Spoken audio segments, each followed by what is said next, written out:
I don't have time. اللوك جامد وما فيهوش كلام، انا عارفه، الله اكبر اللي عينها ضيقه تطلع من الفيديو ده. طيب تعالى اقول لك ازاي تبقي ست دلوعه ومثيره واموره. تعالي معايا واسمعي الكلام اللي انا هقوله ولازم تعمليه. طب مش هتعمليه ما تتابعنيش، لان انا عرفت في بدايه الفيديو احنا وي دونت هاف تايم لاي حاجه. طيب عشان تبقي ست، عشان نقول ان انت ست، لازم ابقى امتى اعرف ابقى ست، امتى ابقى مليون راجل، امتى اتدلع، امتى ابقى مثيره. كل الكلام ده لازم كل حاجه ليها توقيتها على فكره. امتى تمسكن، امتى اتمكن، امتى تمسكن، امتى امثل، امتى اعمل حوارات، امتى اشغل دماغي. انت لازم تبقي ميكس من ده كله، لازم تبقي حربايه تتلوني كده. طيب ازاي ابقى ست مثيره او دلوعه؟ رقم واحد اول عنصر معايا الصوت الناعم، وباكد في كل فيديوهاتي على الصوت الناعم الرقيق. حتى لو بجعر، انا واحده من الناس صوتي عالي على فكره، بس وقت ما بحب اوطيه بوطيه، لازم نبقى عارفين.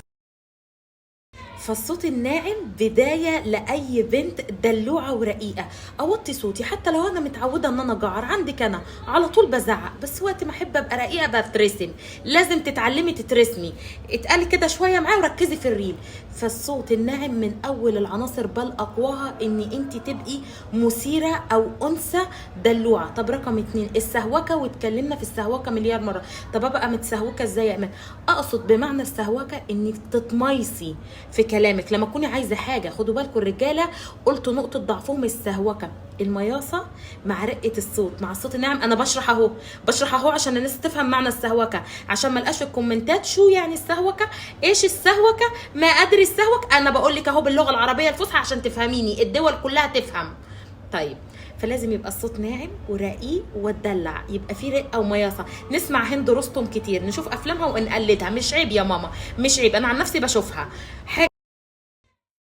خلاص عرفنا لازم صوتي يبقى ناعم ورقيق، لازم صوتي يبقى واطي وناعم، لازم اتسوق. حاجه تانية عشان ابقى سكسي او ابقى مثيره وبنوته حلوه، بين الستات المتجوزه بالذات تركز معايا في الريل ده، التغيير يا جماعه في شكلي. لازم اغير شويه شعر طويل وشويه شعر قصير، احط برفيوم، احط بادي سبلاش، المخمريات. جبت لكم عروض قد كده، ما حرمتكمش من حاجه، انا تعبت. لازم اركز، لازم اسعى مع اللي زي ايمان الاباجوري وغيرها 100 واحده على السوشيال ميديا بتقدم محتوى للمراه. اتعلم، مش عيب ان انت تتعلمي وتعملي سيرش، ما تبقيش روتينيه، يعني ما يبقاش الراجل بيشوف عندك نفس اللي بيشوفه عند غيرك، لازم يبقى عندك جديد، لان الراجل بطبيعته ما بيحبش الروتين والملل. نص الطلاق او نص الخلافات والخيانه بسبب ان الست روتينيه. لازم يبقى عندك جديد، لازم تهتم بنفسك، بجسمك، بشكلك، بريحتك. الحاجات دي هي اساسيات الاثاره والدلع. غير كده يا حبيبه قلبي انت ولا مثيره ولا دلوعه، وفي الحاله دي ما تتابعنيش، لاني ما بقاش بقدم محتوى في الارض. شيري لي الفيديو ده وطلعيه له اكسبلور بعد اذنك.